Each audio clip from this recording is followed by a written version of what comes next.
नमस्कार एंड जय Hind students, welcome back to my channel GS classes.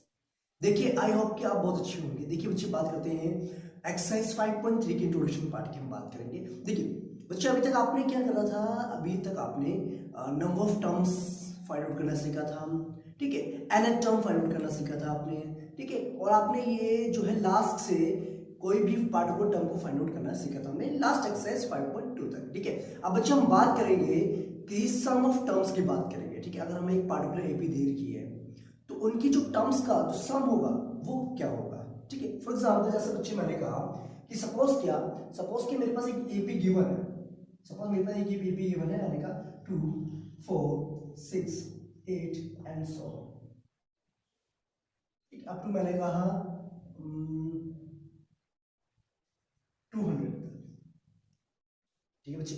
अब मैंने कहा बच्चे, आपको इस जो एपी का है आपने सम फाइंड आउट करना है, ठीक है। आपने क्या करना है, इस एपी का सम फाइंड आउट करना। तो आप क्या करेंगे बच्चे, आप ऐसे करेंगे ना, 2 + 4 + 6 + 8 + 10 + 12 + 14 + and so on up to +200, ऐसे करेंगे।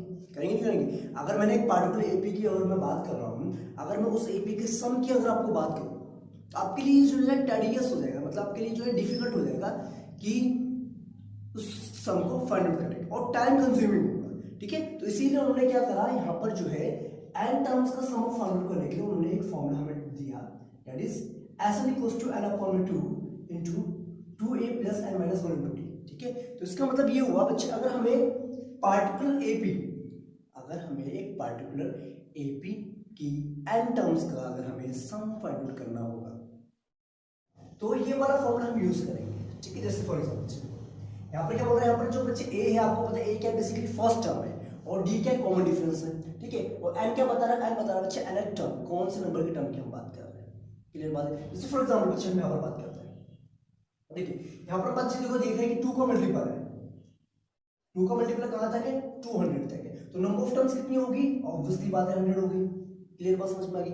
अगर मुझे सम निकालना है इन 100 टर्म्स तो मैं कैसे निकालूंगा, S 100 is equals to n upon में 2, ठीक है। एन अपॉन में 2 यानी कि कितना आपका n is 100 divided by 2, okay. 2 into a क्या है यहाँ पर, ए बच्चे फर्स्ट टर्म कितने आपके यहाँ पर 2 है, मल्टीप्लाई बाय 2 प्लस में 100 माइनस 1, डी कितना बच्चे कॉमन डिफरेंस भी क्या इनके बीच में 2 है, ठीक है। जब आप इसको सॉल्व करोगे तो आपका आंसर क्या मिलेगा, देखो बच्चे, ये हो जाएगा 50, ये हो जाएगा 2 इंटू 2 4, ये हो जाएगा 99 इंटू 2, ठीक है। ये हो गया 50 मल्टीप्लाई में ये हो जाएगा 4 प्लस में 198, 50 मल्टीप्लाई में कितना देगा बच्चे आपके 202, ये आ जाएगा आपका,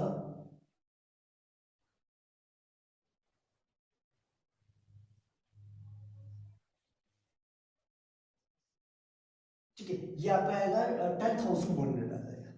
क्लियर बात समझ में आ गई? तो ये होता है बच्चे सम फाइंड आउट करने का, किसी भी n टर्म्स का सम हमें फाइंड आउट करने के लिए हम ये जनरल फॉर्मूला यूज करेंगे। बात समझ में आ गई बच्चे? अगर आपको कोई भी पार्टिकुलर एपी दे रखी है, अगर आपने सम फाइंड आउट करना है उस एपी का, तो आपने फॉर्मूला लगाना है Sn = n/2 into 2a + n - 1 into t, ठीक है। और बच्चे दूसरी बात ये है, इसको हम इस तरीके से लिख सकते हैं n/2 a प्लस एल यहाँ पर क्या बच्चे, लास्ट टर्म की हम बात कर रहे हैं, ठीक है। अब देखिए बच्चे, यहाँ पर क्या लिखा हुआ है, इस फॉर्मूले को जनरल फॉर्मूले को हम इस तरीके से लिख सकते हैं, Sn = n/2 a plus n minus 1 into t, लिख सकते हैं बच्चे, इसको हम ऐसे लिख सकते हैं ना। अब यहाँ पर बेसिकली बच्चे ये वाला क्या है, ये बच्चे बताता है हमें nth टर्म बताता है, ठीक है। यहाँ से लिखिए Sn = n/2 into a plus an लिख सकते हैं इसको बच्चे, nth टर्म की बात कर रहे हैं।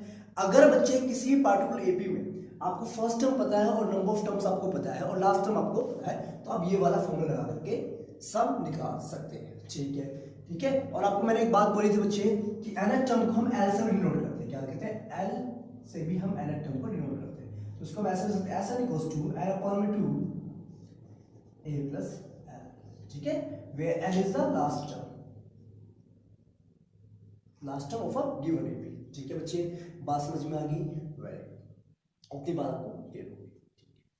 देखिए बच्चे, ये तो बात क्लियर हो गई, आपको कॉन्सेप्ट क्लियर हो गया कि भाई अगर हमें सम निकालना है किसी पार्टिकुलर एपी का तो हम इस फॉर्मूले का यूज करके सम फाइंड आउट कर सकते हैं। ठीक है बच्चे, अब जो बच्चे आपका जो एक्सरसाइज आने वाली है आपकी 5.3, उसमें बेसिकली हमें इन्हीं फॉर्मूलाज को यूज करके सम फाइंड आउट करना है। ठीक है, एन टर्म्स का, या आपको बच्चे एक और चीज दे रखी होती है, आपको सम दे रखा होगा एन टर्म्स का। अगर बच्चे आपको सपोज किया आपने कोई भी टर्म फाइंड आउट करनी है, अगर आपसे बोला जाए एन टर्म फाइंड आउट करनी है और आपको दे रखा बच्चे क्या, एस एन दे रखा है, यानी कि सम ऑफ एन टर्म्स आपको गिवन है, और दूसरा आपको एस एन माइनस वन यानी कि sum of n minus one terms आपको गिवन है। ठीक है, तो एन टर्म निकाल सकते बच्चे हम कैसे निकालेंगे, n term is just given by sum of n terms minus sum of n minus one terms. ठीक है, बात समझ में आई कि नहीं? देखो बच्चे सुनो बात, देखो बच्चे इतनी बात क्लियर होगी। अगर बच्चे आपसे बोला जाए आपने nth टर्म यानी कि थर्ड टर्म अगर आपने फाइंड आउट करनी है, ठीक है, और आपको दे रखा है सम ऑफ 3 टर्म्स दे रखा है और सम ऑफ 2 टर्म्स आपको गिवन है। ठीक है, तो आप कैसे निकालेंगे बच्चे, यहां से third term is given by sum of 3 terms minus sum of 2 terms. नहीं समझ में बात है? देखो ठीक है बच्चे, सम ऑफ 3 टर्म्स का मतलब क्या है, इसका मतलब ये हुआ फर्स्ट टर्म प्लस में सेकंड टर्म प्लस में थर्ड टर्म। क्लियर बात समझ में आती है? अच्छा, अगर हम बात करते हैं बच्चे S2 की, इसका मतलब है सम ऑफ फर्स्ट टर्म प्लस में सेकंड टर्म। यस और नो? क्लियर बात है? कौन सा क्लियर हो रहा है? Very good. अब बात सुनो बच्चे, आपको 2 टर्म्स का सम गिवन है, यहाँ पर आपको 3 टर्म्स का सम गिवन है। क्लियर है? अगर आपने बच्चे थर्ड टर्म निकालनी है कितनी होगी, तो आपने करना क्या है, S3 में से S2 तो माइनस करेंगे आप। नहीं बात समझ में? अगर आपने थर्ड टर्म फाइंड आउट करनी है तो अब ये तो करेंगे ना बच्चे, सम ऑफ 3 टर्म्स सबट्रैक्शन में क्या कर देंगे, सम ऑफ 2 टर्म्स। तो यहां से क्या होगा, a1 से a1 कैंसिल, a2 से a2 कैंसिल, बचेगा क्या, a3 बचेगा। ठीक है, इसी तरीके से कोई भी हम टर्म जो है फाइंड आउट कर सकते हैं, कब, जब हमें सम गिवन हो n टर्म्स का और n माइनस 1 टर्म्स का। तो वहां से हम n टर्म यानी कोई भी टर्म फाइंड आउट कर सकते हैं बाय यूजिंग दिस फॉर्मूला। ठीक है बच्चे, तो ये था बच्चे थोड़ा सा इंट्रोडक्शन पार्ट आपकी एक्सरसाइज 5.3 का। आई होप कि आपको समझ में आ गया होगा।